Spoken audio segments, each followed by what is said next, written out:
Hello. Hello, how are you? We're shower dodging today. And cold, trying to get rid of. Yeah, he's got proper man flu, bless him, hasn't he? Really poorly. Not just the imaginary man flu. I urge you that, lady. Yeah. Anyway, we're just heading just under a mile down the canal to turn around. And then we're heading up to Chester, so we thought we'd do the intro whilst we're on the move. Fishing floats. Can I stop and get it? Fishing floats in the trees, there's workboats next to us because they're about to shut this piece of tow path. So welcome to the point where we're normally, I think we're almost caught up to date, aren't we? We're getting there slowly. So this week's video was our first experience of coming down Northgate locks. Shropshire Union and Chester. So when we arrived in Chester and went and had a walk in the evening to look at them, we were both a bit daunted at the depth of them. There's 3 locks there where there used to be 5. It's a 33-foot drop. So I've never been so pleased in all my life to see lockies when we got there the next morning.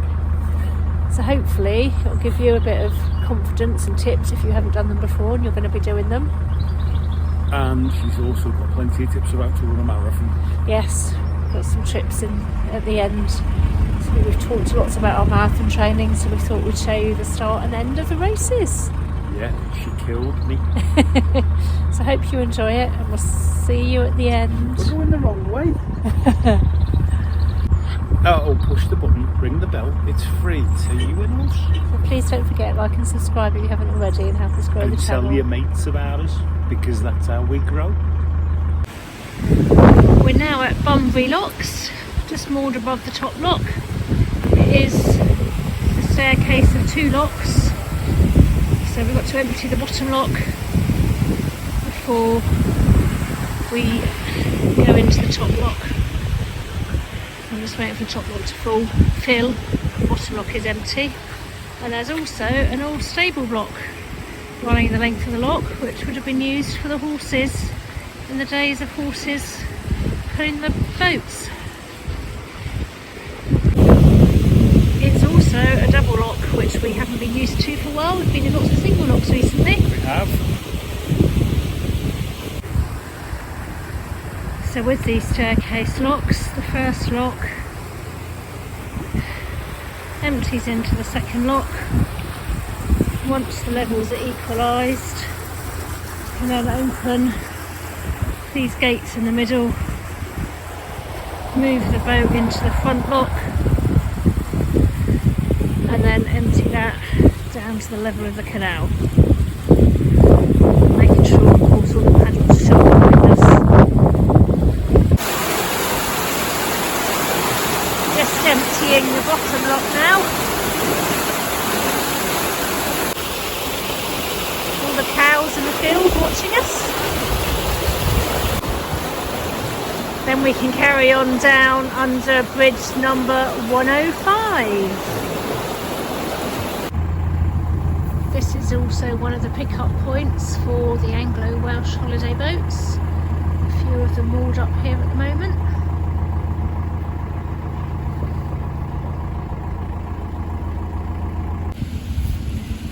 We thought we'd got lucky and would be able to share this lock with another boat that's in front of us, but unfortunately, being Beeston Iron Lock, you're only allowed 1 boat in there at a time, so no such lock.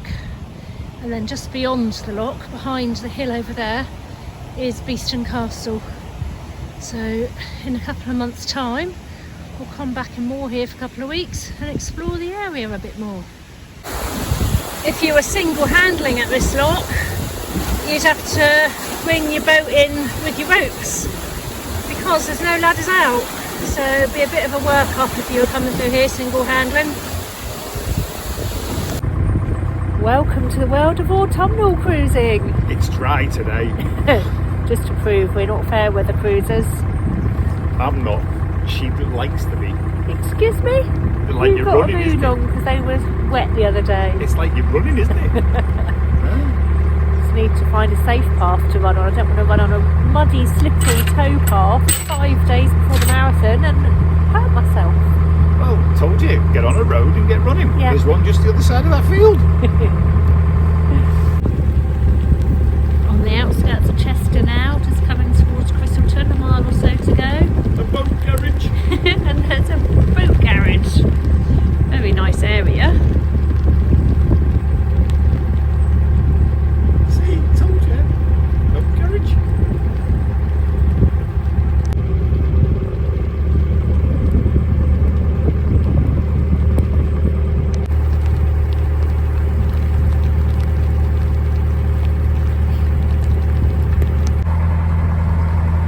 be damp and dreary, but it's still absolutely beautiful. Look at the colours on that tree on our starboard side, and a really ornate bridge that we're getting under as well. The sun has decided to shine for us as we come into Chester. This is the last lock, I think, before we get into the city centre. We've done the 5 locks and we're now heading into the city centre. Gonna find somewhere to moor, somewhere to buy food. There is a Waitrose here with mooring rings, but there apparently is an Iceland a bit further on that's got space outside as well, so I think we're going to aim for that. And then have a bit of a wander later.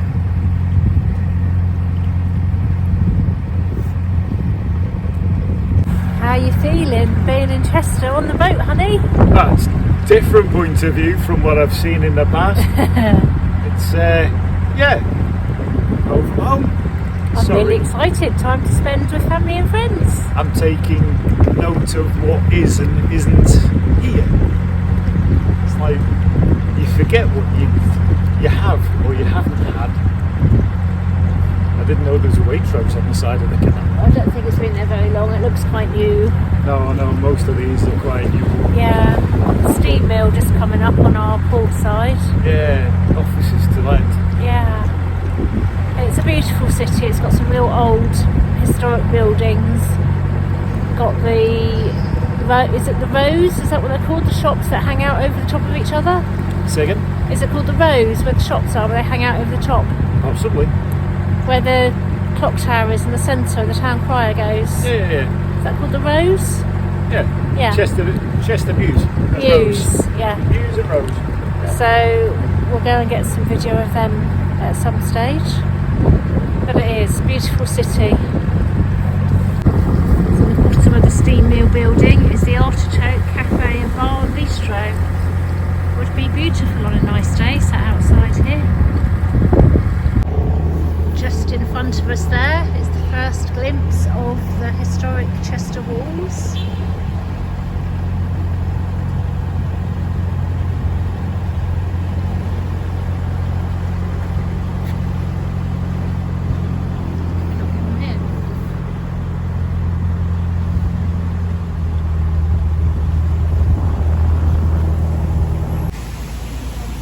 We're here at the Chester staircase locks. This is a staircase of 3 locks and they are very deep, and we've just arrived to set the lock for Paul before he gets here on the boat, and I am so pleased to see there's lock keepers on, because these locks really look quite daunting. These fantastic volunteer lockies are here. We are so pleased, and Paul is in the top lock. And then I'll show you how deep the next lock is. And then we'll be going down to the 3rd one afterwards. The water levels are now equated between the top lock and the middle lock. So Paul's moving the boat into the next one. And this middle lock is a huge lock. It's almost like being back in South Yorkshire in the Euro locks. Well, you have been here the longest.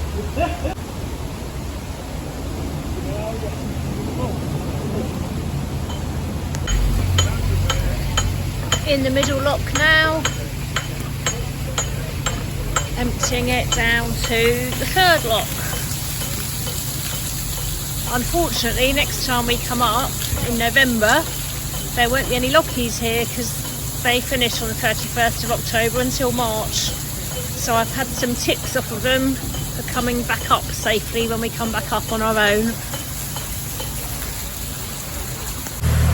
It's coming out of the 2nd lock into the 3rd and final lock.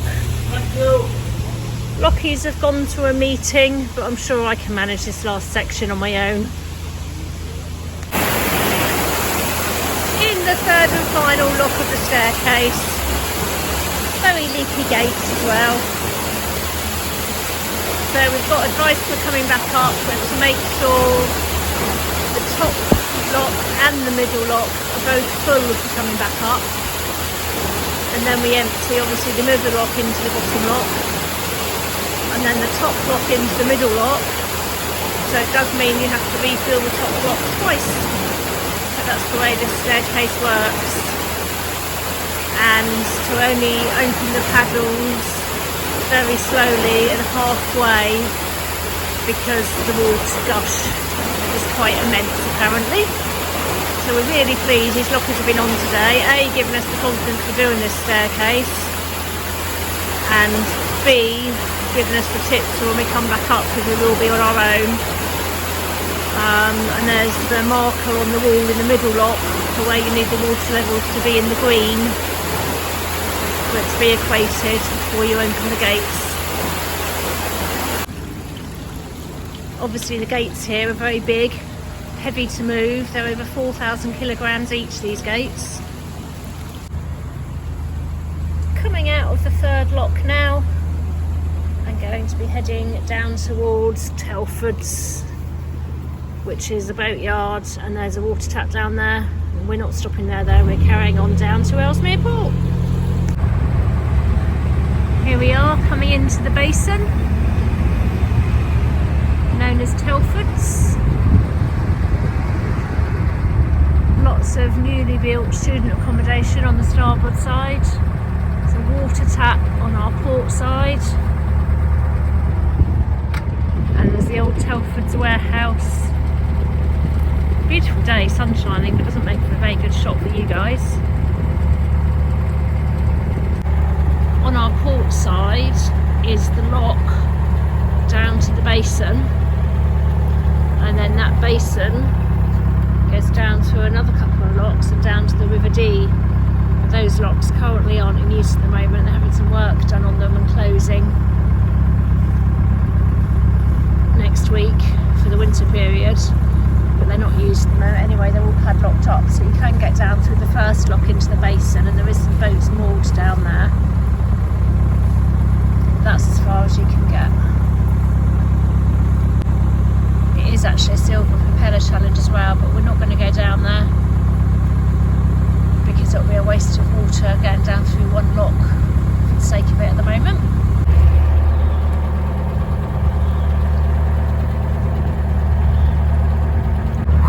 There's the lock down to the basin.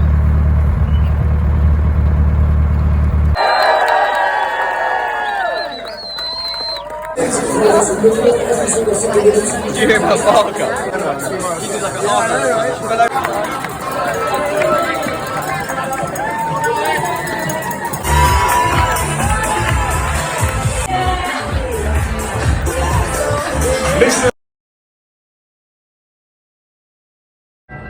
Milwaukee North Train, 1,133 step. Just done our first train trip into the city centre, and we're never far away from a canal. We've come out of the train station, canal taxi below us. Yes, like Paul just said, Adam Street. Here we are. Welcome to Chicago. Here we are, our second expo in a week. Difference being we're both getting race packs this time, ready for Sunday. You didn't tell me.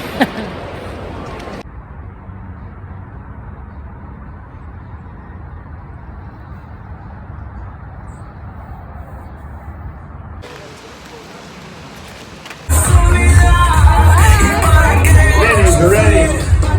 And Jason's ready.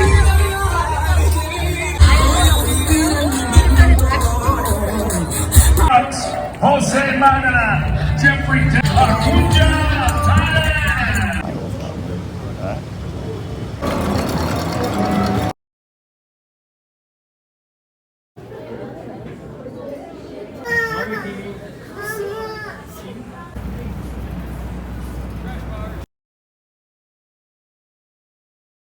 Just got off the Ventura subway system to come into city centre for pizza before we do Willis Tower, and I've stumbled on a Christopher Columbus parade.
posting.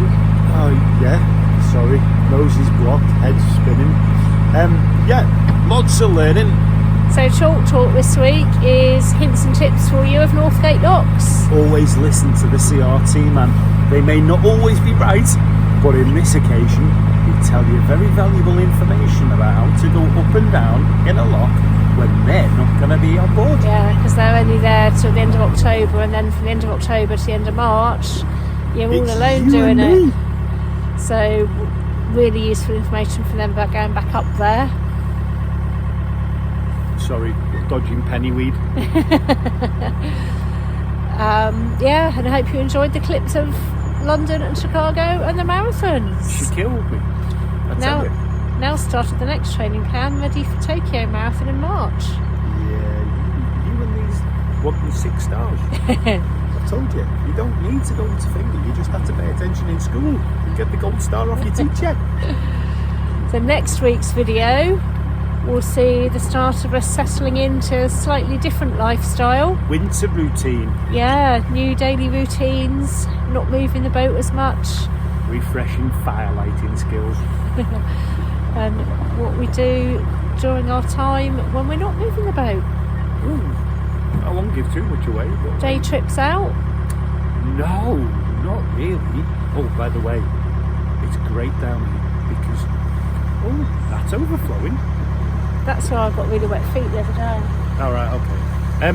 Yeah, elephants. I have to try and catch them for you on video. So have a good week. We'll see you next week. Push the button, yeah, push that button, ring that bell. It's free to you and me, don't forget. It's free to the world too. Tell them about it because we're quite nice, you know. See you later.